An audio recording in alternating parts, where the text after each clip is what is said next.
So this is The Mountain Is You book that I was reading that I couldn't finish yesterday. I need to start making the habit trackers.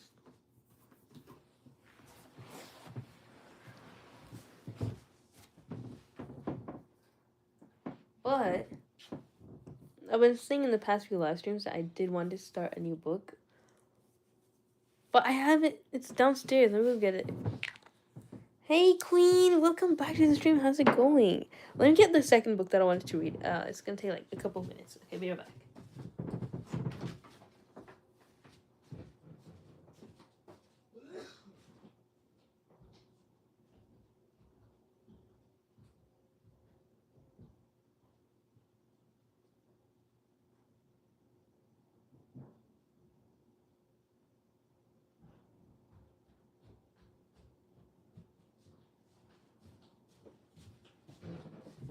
Alrighty.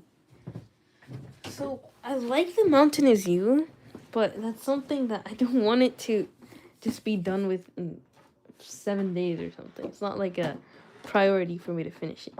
It's something I feel like is like anecdotes that, I don't know, should be read in quality versus quantity. You know what I mean? Like, it takes more time to absorb anything that it says compared to other books. I don't know why it's like that for me.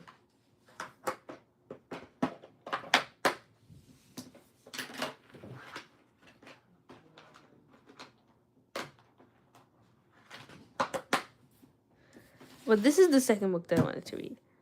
And I have the bookmark there for that. So I don't know which one to start with. Because normally when I have like 2 books that I'm reading at once, I like to, you know, keep the order in which I start the book. So like first this and then this.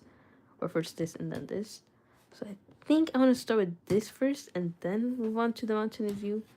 As much as I like this book, I just I like it so much I don't want to finish it. That's the thing. But yeah, welcome back to the stream, Doggy. Yo, Doggy and Queen. Good enough. Okay, that's not the worst response. Could always be worse. But yeah, start reading this book just because I don't know. I can't choose. Like, I can't choose which one to start with. I'm just savoring this book basically. Like, it's hard to just read it like all at once without that many interruptions. It's kind of annoying to read. I meant Doggy. Queen saying hi to herself. Oh. The way I like that sometimes. Yeah. Oh, okay. To the infinite mystery of mysteries, the great unseen force behind all life, the illuminating light of the cosmic order, the wise mentor and wondrous inspiration of the world changer. I wonder what all that says. Look at that. Maps of Saudi. Main caravan routes. Wow. So this is Busra, Khaybar, Yathrib, Jeddah, Mecca, Taif, Sana'a.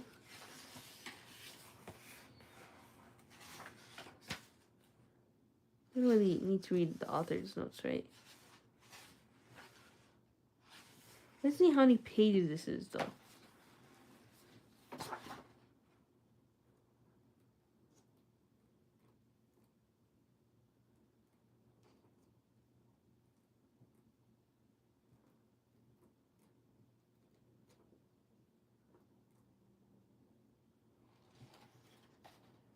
Okay, so it's like 317 pages.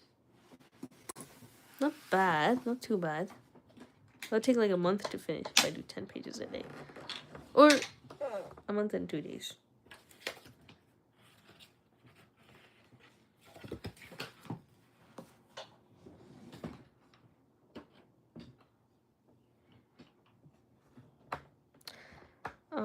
How's life going? You're asking me or Queen, but for me, it's going pretty good. I mean, It's always good when you don't have school for a little bit. And then you replenish, basically, your mental health. And then it starts all over again. And I have not been getting my sleep in. Regardless, like, it's hard to go back to sleep for me. I don't know why. This is for, what was that for? 239? Oh, this is for the mountainous view.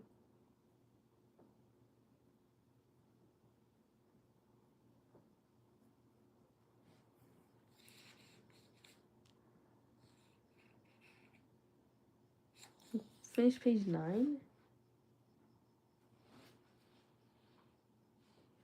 That's weird. Today's Monday.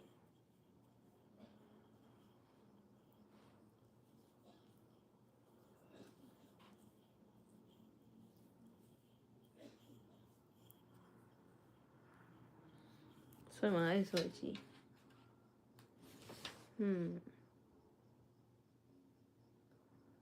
Okay, so I was on page 22 actually.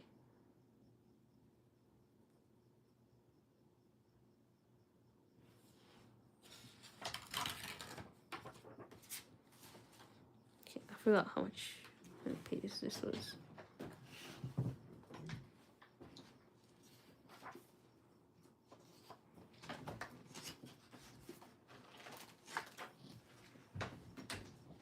Okay, so 302.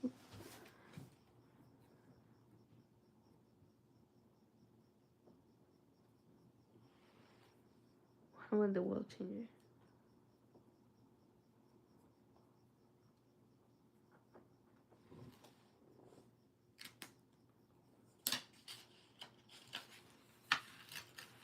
So the daily goal will be like 10 pages a day for each book. I think that's a good aim. I can relate, Julia. Yeah. But the bad thing about my day was I got super overwhelmed in class, and I was also just kind of missing my mom. So I started silently crying. Aw, queen. Then, when my tears dried up in a bit, I asked my teacher to go to the bathroom because I wanted to have a break and cry by myself. And he said, no. How many times have I said you can't go to the bathroom an hour after a break? Then he started yapping to the class and not going to the bathroom or whatever. Bro, why do teachers so bad and rude? I know, right? Like, don't they know about your mom? Like, it's not your fault, man. I'm so sorry you had to go through that. Literally, they sometimes don't care about the students and just go on about yapping about life lessons or continue teaching without giving a damn. I know, right? Like, they're not gonna learn if they're not in that mood to learn. You have to care about the person before you care about the lesson. Here comes, and here's Luca. Plopping. Okay. Let's begin now. Hello, Irene Kia. Welcome to the stream. How's it going? Wait, what? I thought you and Mateo were already dating. What's up, Drea? Nothing much, Eriska. Welcome back to the stream. How's it going? And then later found out that Mateo doesn't like me. Oh my god. How did you find that out? I think he was always nice though. What are you reading? Okay, so we're starting a new book. This is called Muhammad the World Changer by Muhammad Jabara. So this is like an intimate portrait. Okay. So, introduction, Muhammad Beyond Stereotypes. Mecca, 10 a.m., Friday, March 20, 610 CE. The aroma of fresh spices and frankincense saturated the crisp morning air as a striking figure in red and white navigated Mecca's marketplace, filled with shoppers preparing to celebrate the spring equinox. The man in red and white stood out amid the crowd, his bold garments defying standard tribal classification in a society. Her clothing functioned as an identity card. Residents of Arabia declared their clan affiliation via the distinct styles, colors, and shapes of their apparel and the arrangement of their headdresses. Yet the man's color combination matched no established tribal look and suggested instead a fusion of identities, including styles from beyond Arabia. Friday was supposed to be a time of heightened Arab pride. The Meccans called it Yawm al-Uruba, Day of Arabness. Its weekly observance reflected Arabia's obsession with tribal identity. The market crowd had no idea the man in red and white would one day convert Fridays to Yawm al-Jumu'ah, Day of Inclusion. Though Arabs of that time lagged behind neighboring empires in literacy and development, Byzantium, Persia, and Abyssinia far outshone Arabia. You just started, Jura? Yeah, I did. Yo, doggy, say rough 2 times. Your voice sounds familiar. Really? Welcome to the stream, Bang-chan, Slaptop. How's it going? Because he likes this girl called Zainab. Oh, is that the Muslim girl? Yeah, you were talking about her. Jojo was saying, oh my god, because she's sick and tired of hearing about the shorty Mateo. No, don't assume the worst, bro. Haha, Mateo's friend said that to him and he actually barked. Wait, I can't see what you are doing. Now I can see, okay. Because it's hard to, like, make it focus on what I'm reading with, like, my cats not being in the screen like that.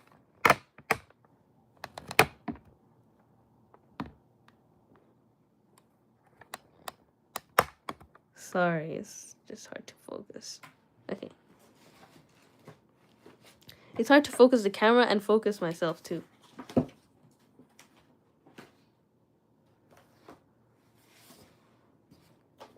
let me just get the lamp a little closer. There we go. Arabia, pride remained central to Arabs' sense of self. Their legendary code of honor yielded high standards of generosity and trust. In Mecca, no visitor went hungry as clans fiercely competed to welcome guests, many of them merchants drawn to trade their wares in Mecca because of the locals' reputation for honesty in commercial affairs. Rainfall had returned at winter's end, and the desert flora had begun to blossom. February's flash floods had subsided, clearing wilderness pathways for local merchants who would soon depart on the seasonal caravan north to Syria. Caravans carrying merchandise and pilgrims now converged on the capital city, heading down largely treeless streets past mud bricks buildings towards an asymmetrical cube construction at its center.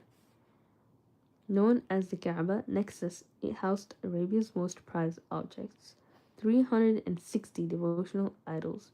The shrine, Mecca's sole stone building, was managed by priests who permitted only well-dressed wealthy elites inside. Poor pilgrims who could not afford to require fine clothing milled about the Kaaba naked.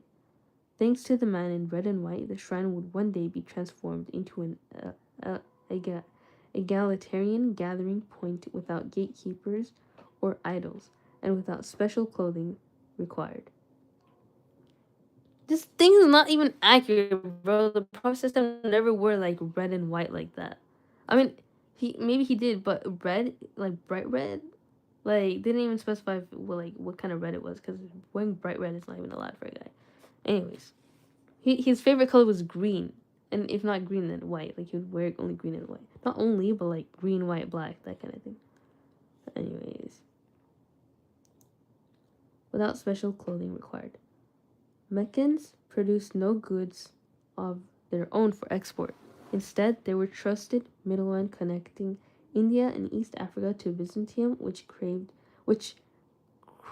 spices for cooking and frankincense worth its weight in gold for Christian rituals. The man in red and white had many times made the month-long caravan journey north towards Damascus, transporting his cargo through desolate sands. For most Arab traders, the caravan journey was a mundane business necessity. They passed through the foreign cultures without truly expanding their minds, but the man in red and white had keenly observed the world beyond Arabia, speaking with locals, exploring their cultures, and examining how nature functioned in a more verdant climates beyond the desert.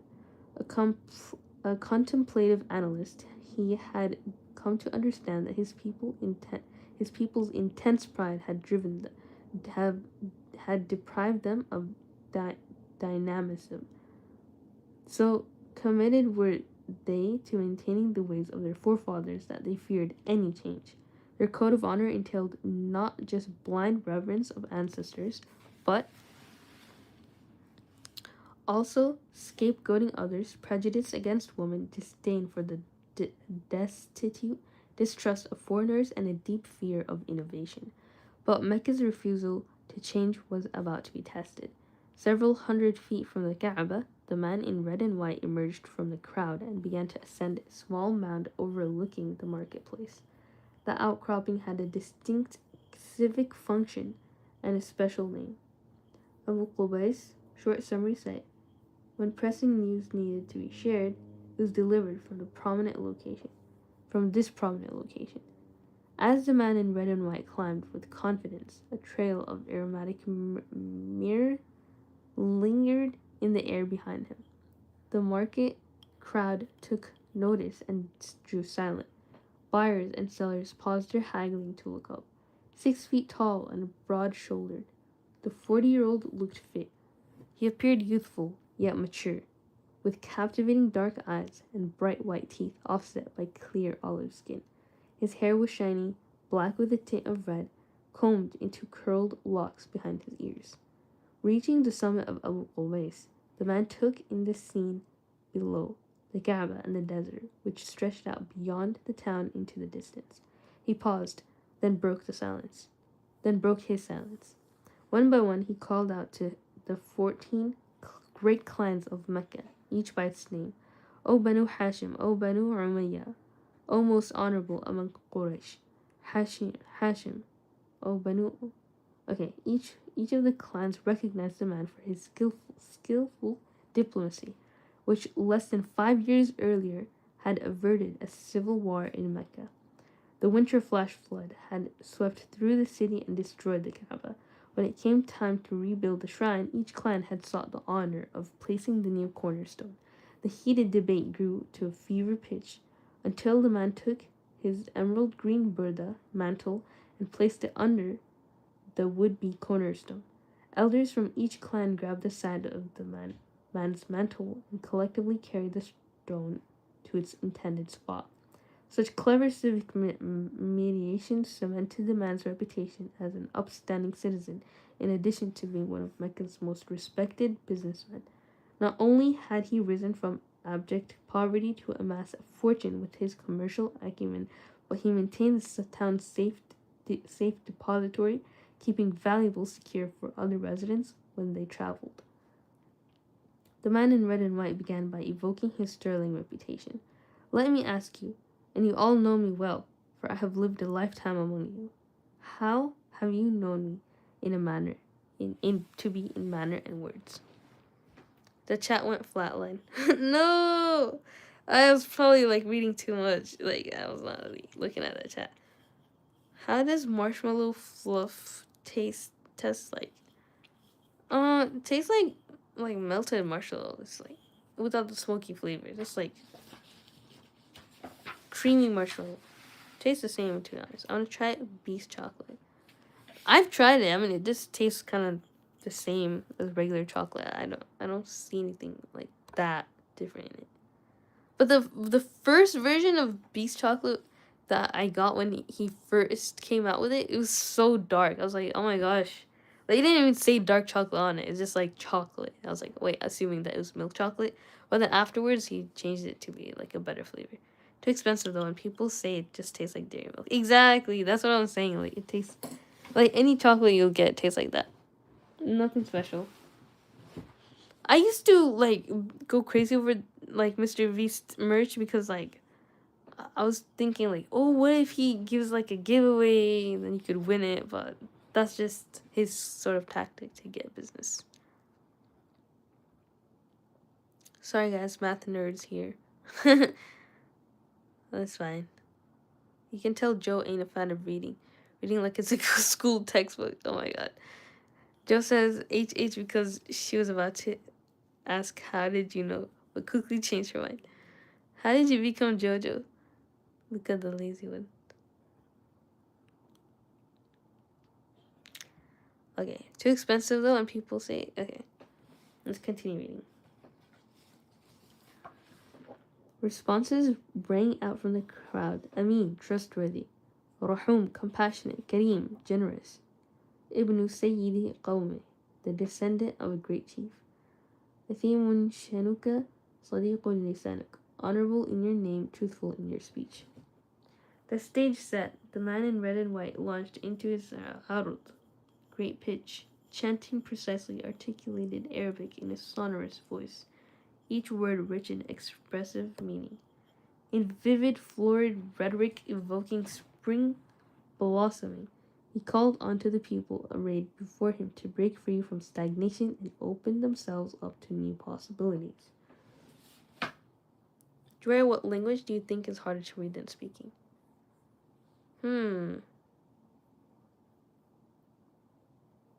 Well, I don't really know that many languages, so I can't really answer that. But I feel like what's it called? Like, I heard like Mandarin is like one of the hardest languages ever because like there's so many characters. Like there's, you know how English has like a set number of like words in it. Like Chinese or like Mandarin has like 10 times that many words. It's crazy. So I think that would be harder to read because maybe you don't know what all the words are. Like that's just my guess, so I don't know. Too expensive though. Okay. The marketplace crowd stared in quiet astonishment at his shocking appeal. After a minute of tense silence, a red-headed man with a piercing green eyes finally barked, "Damn you, O Muhammad! Is this why you gathered us here?" The crowd, shaking their heads with a look of disdain, dispersed. Some laughed as they walked away, wondering if Muhammad has lost his senses. A wealthy man like him secluding in a desolate cave on Mount Hira for years, only to return with a strange call to change their ways.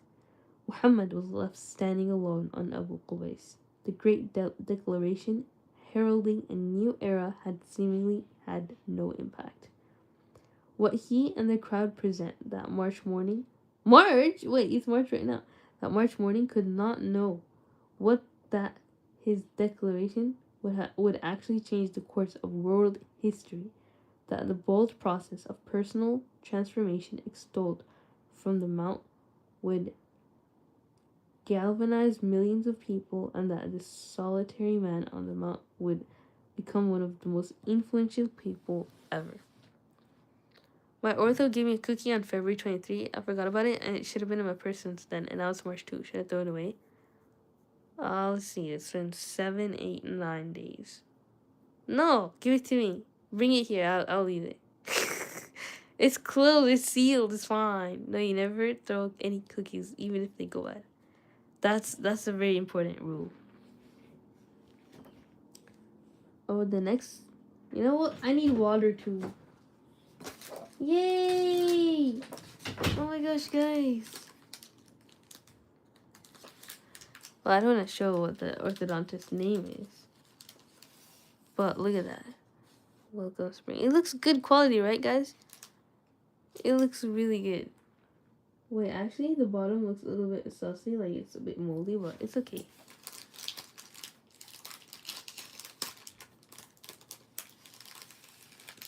Cookie break.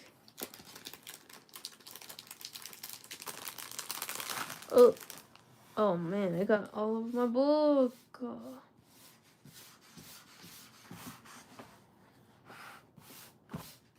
You know, I spilled 5 billion things today.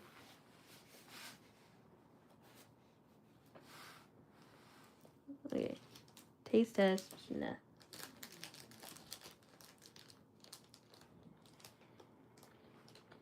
8-day-old cookie. Mm.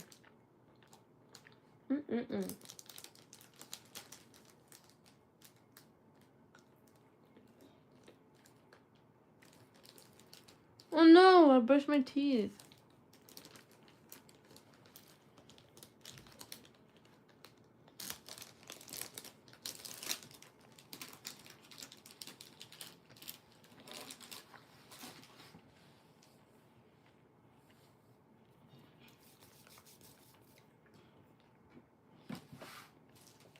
Thank you, Irene Kia. Everybody say happy birthday to her. It's her birthday.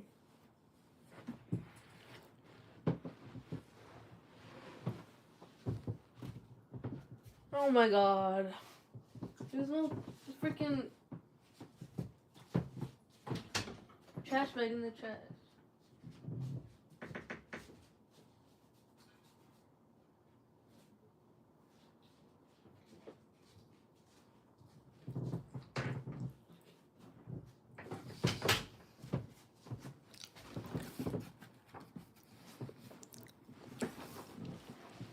Okay, I'm back, guys.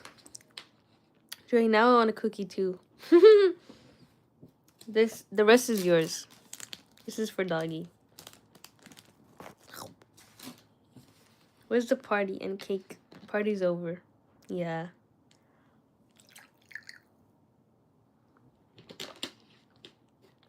We partied yesterday when it hit 12. Cake is finished. Cake fell down, bro. I saved 2 slices and the whole container and everything broke. Thanks, Eric Scott. Thank you. God bless you too, Eric Scott.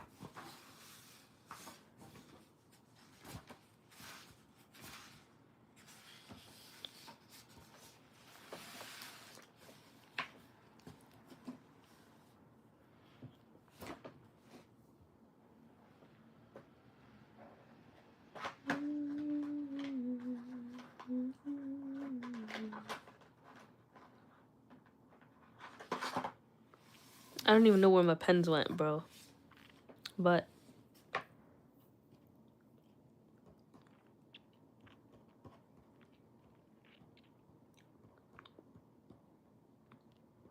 alright, we're here. Do hamster can eat cookies? I don't think it's good for them. No worries though, because Dre gave me the cookies, so yeah, I'm good. I did drop the whole thing, yeah. Okay. Over the next 22 years, Muhammad would recover from his unsuccessful pitch repeatedly, overcome nearly overwhelming obstacles, and lead a burst of innovation that laid the intellectual mindset for the modern world. He would ultimately return to Mecca, stand before a multitude of 120,000 people, and be heralded as a great world changer. His bold call to blossom would in the end triumph, going down through history until today and inspiring people of all backgrounds to transform themselves and the world. I have lived with Muhammad my entire life. I was given his name the day I was born, yet for years knew nothing about him. When I was 10 years old, growing up in Canada, I found school monotonous, as teachers required learning facts without analysis, just one right answer and no independent discernment. Regurgitating received information did not sit well with me, and I began questioning everything in a kind of pre-adolescent rebellion. Meanwhile, the mystery of my Muslim identity loomed in the background. Aside from occasional visits to my city's only mosque and fasting during Ramadan, I went through the motions of my family's religious traditions without understanding why. On the walls, in the people's homes, I observed tapestries depicting a black cube surrounded by what looked like water, only later to find it was a mass of people circumambulating. I assumed it was filtration plant. It was a water filtration plant. During a school camping trip, counselors inquired if I had any special dietary restrictions. I was puzzled by their question. Your name is Muhammad, they explained, trying to be sensitive, but I had never heard of the word halal unrestricted, and had no idea I might be expected to eat differently from other students. Still, I carried the name of Islam's prophet with me everywhere. One time at the park, someone learned my name and joked, Hey Muhammad, how's your mountain? I didn't get it. I liked hiking, but there was no mountains in my city. One Saturday, I flipped to the French language TV station, which ran a regular cartoon series depicting historical figures. The episode that morning featured a wild character named Muhammad, who looked like a pirate. He wielded a sword and killed people in battles. I had no idea this was my namesake until I later found a 1952 edition of a Funk and Wagnalls encyclopedia. The tome's Islam section included an image of a bearded man carrying a sword and a book. In the background was a black cube set amid evergreen trees, the Kaaba in Scotland, surrounded by men with saber aloft. Above it, a caption read, Muhammad, founder of Islam, with the sword and the Quran, symbols of his faith. Could this be the man I was named after? This disturbing image could not be accurate, but I lacked access to any other description aside from elders in my community praising Muhammad to punctuate their Arabic conversations. How fast can you read, Juria? What's haram you?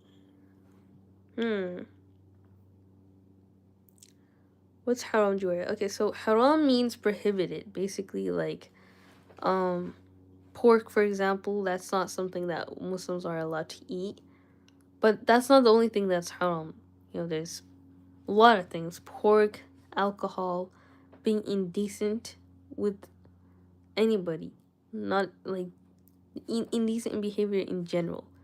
Like, not just,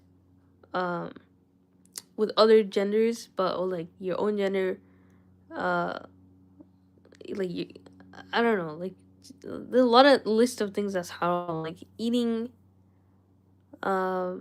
predators, because we only have, like, a set amount of animals that we're allowed to eat, you know, anything that doesn't have, like, talons, that doesn't, it's not carnivorous, drawing eyes, you know, depicting or making your own creation, they say music is haram, it's, like, not allowed, but there's a difference of opinion on that. It's just discouraged, to be honest. Yeah, I got it. Okay. How fast can you read? I'd say I can read pretty, not fast, but like a good pace. No worries though, because, okay.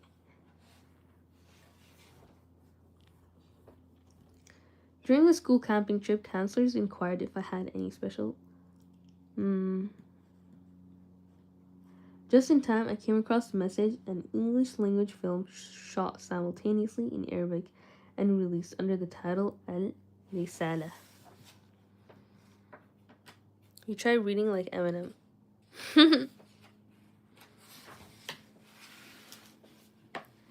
That originally hit theaters at about the same time as Star Wars, like the George Lucas classic. The Message, which filmed in North Africa and portrayed an orphan in strange lands embarking on an identity quest in the process of saving the world. My friends and I devoured the VHS tape of the film, binge watching the desert epic dozens of times.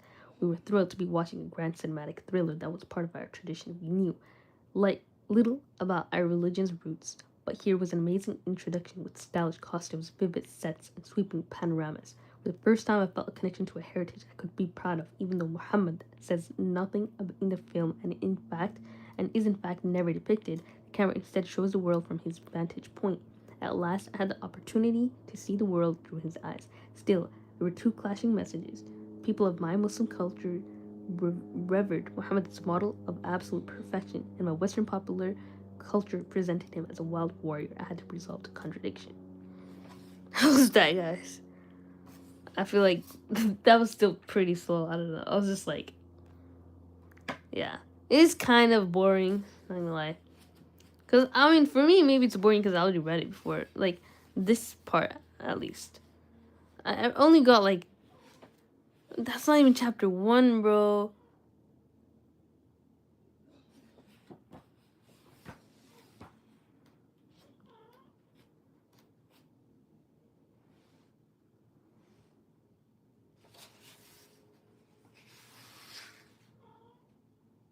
What is it, Luca?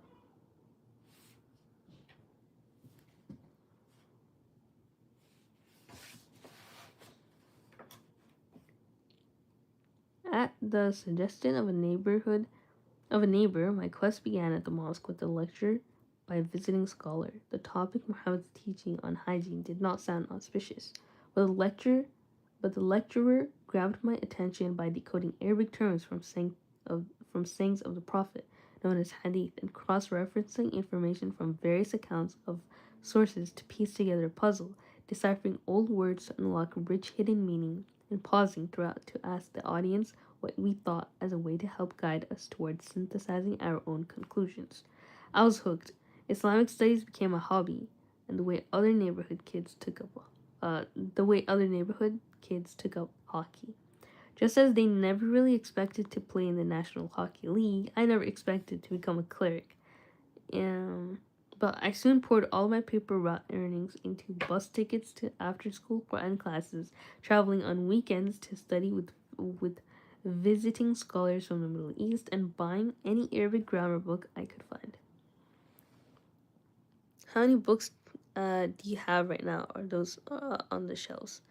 Yeah, they are downstairs on my bookshelf, but wait, my phone is actually on 2% battery. Let me get a charger.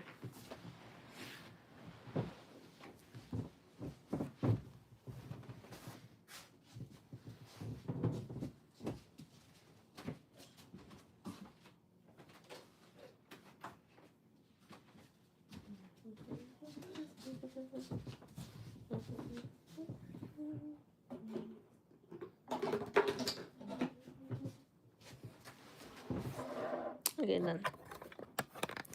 What's the name of the book? Hello, Arpit Gopal. Welcome to the stream. The name of the book, the name is Mamdani. Mamdani. It's Muhammad the World Changer.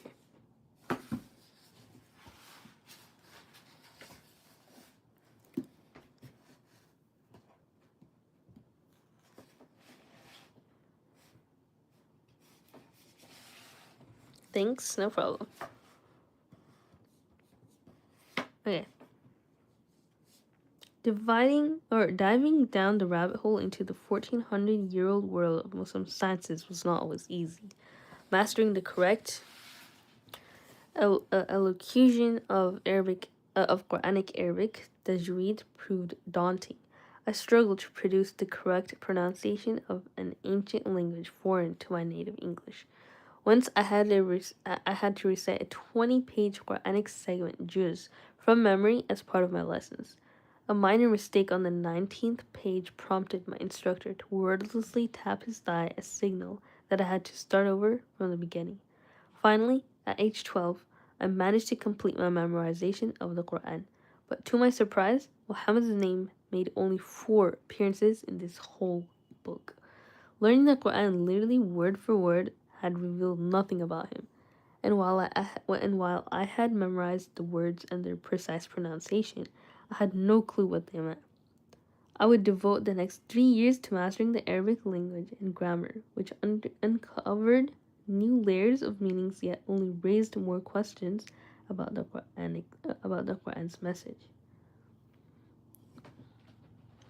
Where's the rest of the gang? No, I'm thinking that too. Like, where's Tofu, Kai, Darren, and Queen left too? I don't know. When I open books, the book says "Close it, villagers." Sometimes she even abuses me. I know, bro. Like, I kind of, well, I don't know what the second part of your comment means, but like, I get the first part. It's like hard to open books and to keep reading it too. That's why I need some distraction, like a stream, while reading. Cause right now I'm getting sleepy, bro. Like, it's 10 p.m. When the clock hits 10, like I'm already in sleep mode. But I had plans to read another book as well, called The Mountain Is You. So I don't know what to do, guys. Everyone gone. They must be busy. Yeah. I mean, they usually... I think Kai's at school, yeah. But I don't know where Tofu went. Sometimes Tofu just watches and doesn't really type. Drink coffee. Thing is, I hate coffee. I hate anything caffeinated. Maybe Kai's at school and Tofu's probably doing football practice. True. Water better. You know what? I need some water. Let me get some water. Should I brush my teeth again? Like, I ate, like, a couple bites of that cookie. And then now I'm regretting it. Because I don't want to brush my teeth. But I do have some cavities. Unfortunately. I could just get a new... Drink 1 liter? Okay. Well, be right back, guys.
back again for the 5 billionth time, guys.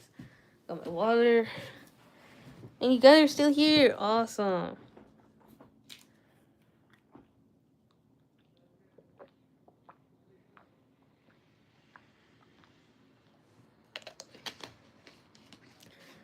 Alright. I guess I will brush my teeth. Haze because I came in. Mm-hmm.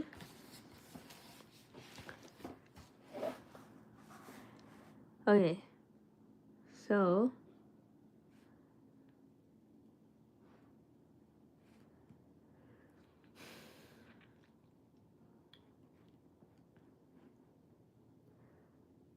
I would devote the next 3 years to mastering the Arabic language and grammar, which uncovered new layers of meanings yet only raised more questions about the Quran's message.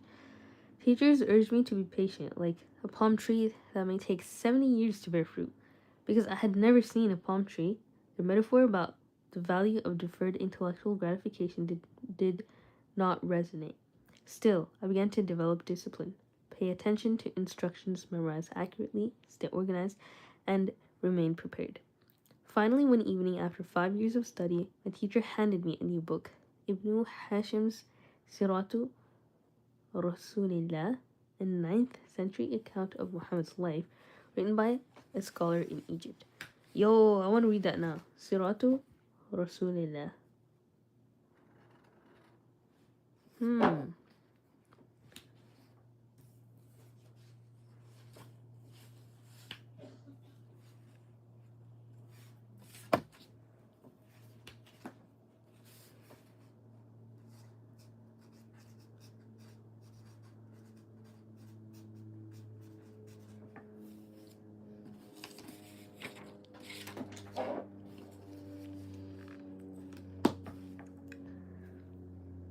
I consumed the tome in 3 days while riding the bus, sitting by a local duck pond, and even navigating the hallways at high school. The narrative was fascinating and far more fantastic than I had expected. The author provided few concrete details about the Prophet himself, focusing instead on side stories from the world around him. My teachers would tell the book had psyched my curiosity, yet resolved nothing. They kindly offered another book, At-Tabari's History of Prophets and Kings, review of world history by historian writing in 10th century Iraq, that included a section on Muhammad. At-Tabari provided not only historical context but also different details from Ibn Hashim. At-Tabari chronicled more detailed conversations Muhammad had with key figures like his wife's cousin Waraqa, a Christian hermit. At-Tabari also provided background on the world Muhammad was born into, including, to my surprise, that the city of Medina possessed a large Jewish. What book is this? Hello, welcome to Stream Smart Acres. This book is called Muhammad the World Changer. Ma'am, do you teach children? I'm left-handed, yeah. But, yeah, I have children in the live stream, but I don't do that in real life. I'm just reading for myself, but it helps me stay accountable if I do it on a live stream, and it also, like, benefits others, I think. Smart, she's a student. Yeah, I am a student. So it will be done. What is your problem, doggy? Bro, she's not a teacher, she's reading a book. Yeah, Muhammad the World Changer. Quarter not depicted in the film The Message, and had been founded by Jewish refugees fleeing the destruction of the temple in Jerusalem. Scholars evidently knew a great deal about Muhammad's life and society, yet these details remain scattered across disparate sources. Moreover, the discrepancies between Ibn Hashim's and At-Tabari's accounts meant that there was no definitive consensus on several details concerning Muhammad. How could this be? Unlike Moses or Jesus, Muhammad had lived in the relatively recent past. Hundreds of people known to historians spent extensive time with him. Surely, they must have recorded the remarkable events they witnessed. guy. Muhammad ki. What does that mean? I'm sorry, I don't understand your language, Mr. User. I'm getting so sleepy, guys. The stream is like only 46 minutes long, and I left the chat like 3 times. To get water, to get a cookie, to get the charger. I gotta stay awake, but I don't want to drink coffee, guys. I need my sleep.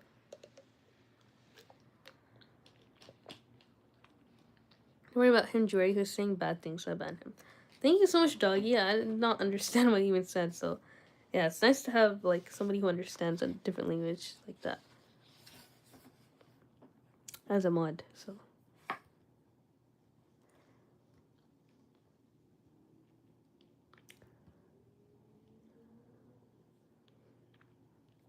trying to unravel this mysterious absence, I came across a hadith where Muhammad declared, "Do not glorify me, do not magnify me, and do not praise me, as the Christians had done with Jesus, son of Mary, for I am merely a simple mortal." When followers felt intimidated in his presence, he insisted, "I am simply mortal, just like you." Should I stop at page 8 and then continue on with the other one? I feel like I will do that. Muhammad, I realized, had powerfully obscured himself. In fact, as Muhammad's cousin Ali recounted 25 years after the Prophet's death, the Messenger of God forbade us from writing anything about him or from him, aside from the Quran. Muhammad entreated his followers to focus on the message, not the messenger, so he would not become frozen like an idol.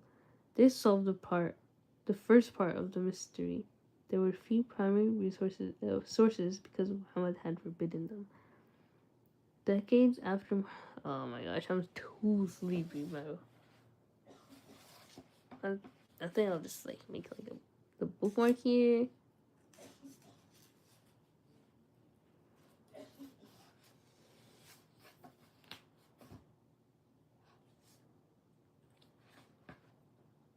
Dog bites.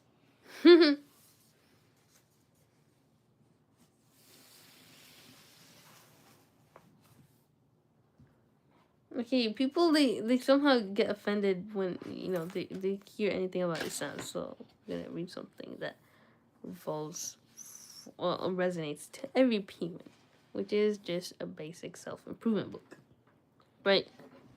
Smart Acres, you don't have to worry about that.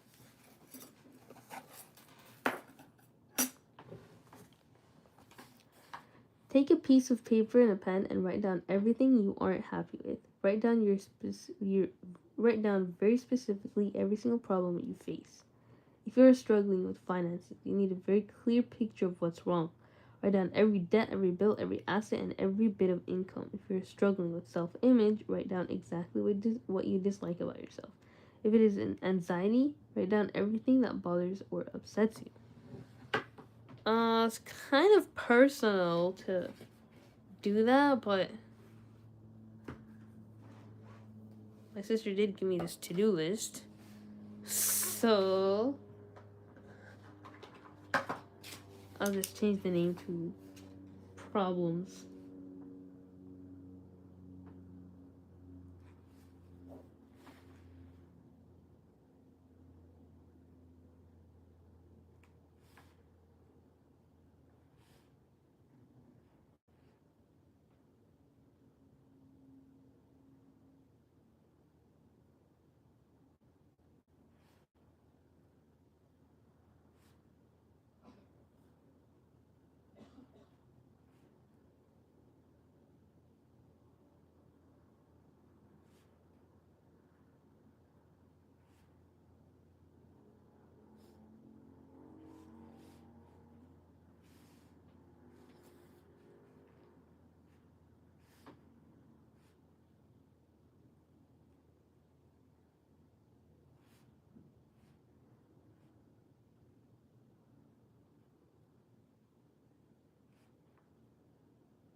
These are such weird problems, bro. Like, I could literally fix it right now. I'll be back. Okay, bye, Eriska. You must first and foremost get out of denial and into clarity about what's really wrong. At this point, you have a choice. You can literally make peace, or you can come to changing. You can commit to changing. The lingering is what is keeping you stuck. You know what? I gotta sleep. I tried, y'all. I tried. I can't. I'm too sleepy. Goodbye, guys. Good night. Thanks for tuning in.